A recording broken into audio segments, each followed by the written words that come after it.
With Mazda adding new crossovers to their lineup, there seems to be so much news every day. CX-90 and CX-70 in North America, and you can't forget the 60 and 80 going overseas. And we can't forget the CX-50 that's been out for almost a year. And in fact, in this car vid, we've got just a little bit CX-90, CX-70, and a lot CX-5 and CX-50. So, stay tuned.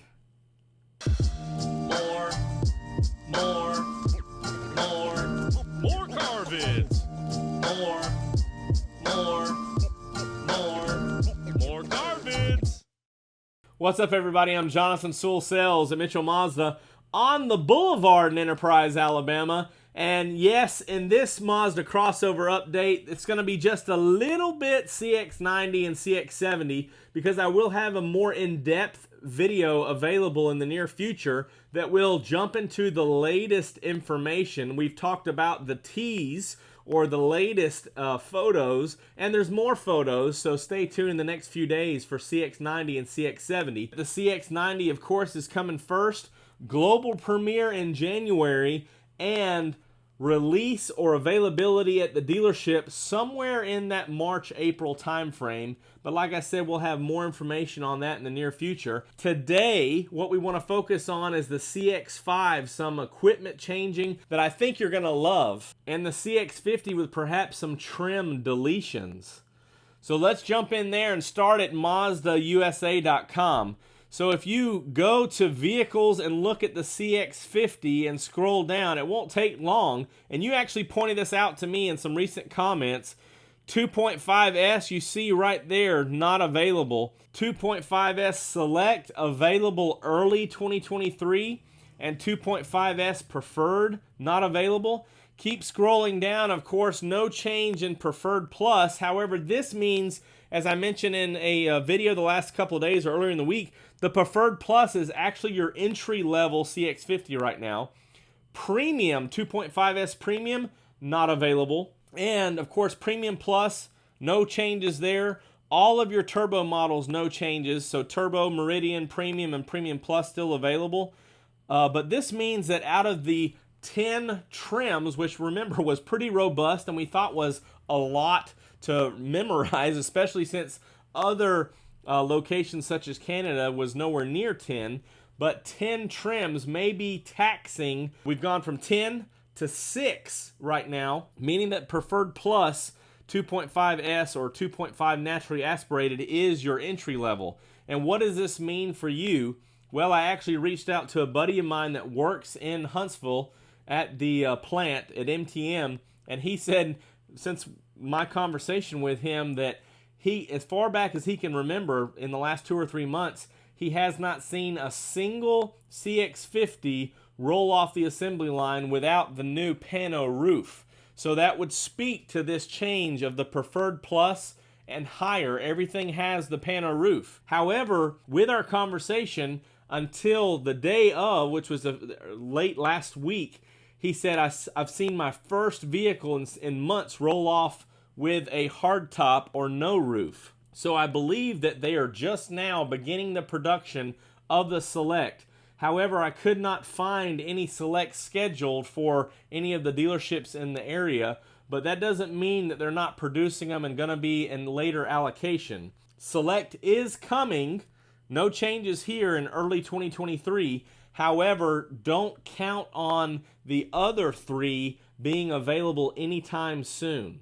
And this really echoes some of Mazda's apparent brand strategy over the last couple of years. Even going back to like the 22 CX-5s, we had a lot of Premiums and Premium Plus available, but not many 2.5S or Selects.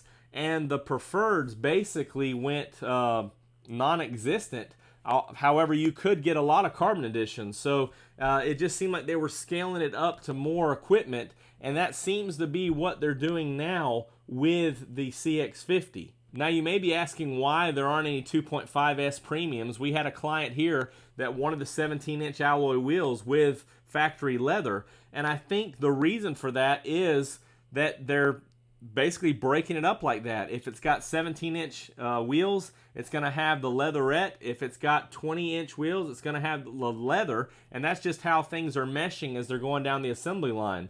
So that kind of leaves out the premium. And I won't be surprised when we get 2024 CX-50 information, which I expect in the first quarter of next year, that these 10 trims will actually dwindle a little bit, because this was a big undertaking for a new plant to have so much variance in equipment, and I think it might just be too much to swallow for Mazda, especially with the limited employees and not being up to multiple shifts like they're hoping for. So when the 2024 CX-50 comes out, some of these that they've already made not available probably won't be around anymore. Now shifting our focus to CX-5, 2023 CX-5, in fact, we are getting more availability of power liftgate and bows. That's right. I know it's worth cheering for. So that means that as Mazda's released it, January production of CX-5 Carbon Editions and premium models will get the power liftgate and the bows. Don't expect any change on the CE or Carbon Edition to get serious with the bows. Expect rollback to 2021 when you had the bows with no satellite radio. I do kind of still expect that, but I do think that the premium will regain bows with satellite radio. So if you are really wanting those but not wanting the Premium Plus or the Turbo models, wait until these would be like March arrivals. As soon as they start to go in production in January and start to ship, you should be able to see them on your local dealer's website and can lock in a Carbon Edition and a premium with the power liftgate and the bows. Now, no word as of now. They haven't got back to full capacity, so the preferred will still not have those two features, but Carbon Edition and premium will. And I think this was very important for the premium to get back, so excited for that. There may be limited vehicles produced in December. That means that would be like an end of January or February arrival that will have those, but we know that they're going back to full availability in January. So if those are two things that you want, wait till March or lock it down in February as it's in transit from Japan to get those features that you want. That wraps it up for this Mazda crossover update. And again, CX-90, CX-70 information coming in the near future. The latest updates I have, and of course we'll share all the latest photos available on the web from Mazda and some leaked from other places of these new crossovers. So stay tuned for that. I'll be here on the Boulevard listening to all the latest Mazda news, and I'll see you on the next one. More